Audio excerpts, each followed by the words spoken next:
ఈరోజు నేను అందరూ ఎంతో ఇష్టంగా తినే చికెన్ ఫ్రై ఎలా చేసుకోవాలో చూపిస్తాను. బ్యాచిలర్స్ కూడా ఈజీగా చేసుకోవచ్చు.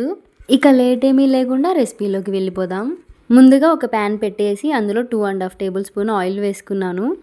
తరువాత నీట్గా క్లీన్ చేసి పెట్టుకున్న చికెన్ కూడా వేసుకున్నాను. ఇది 1/2 కేజీ చికెన్ ఫ్రై.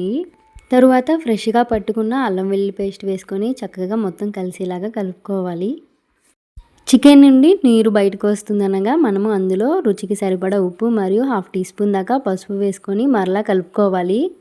చికెన్ ఉడుకుతుండగా మనము ఒక పెద్ద ఉల్లిపాయని కట్ చేసి వేసుకోవాలి మరియు 2 పచ్చిమిర్చి కూడా వేసుకోవాలి. ఉల్లిపాయల్ని ఒకసారి కలిపేసుకొని మంచిగా ఉల్లిపాయ పచ్చిమిర్చి మగ్గాక మనము అందులో 2 టేబుల్ స్పూన్ దాకా కారాన్ని వేసుకోవాలి.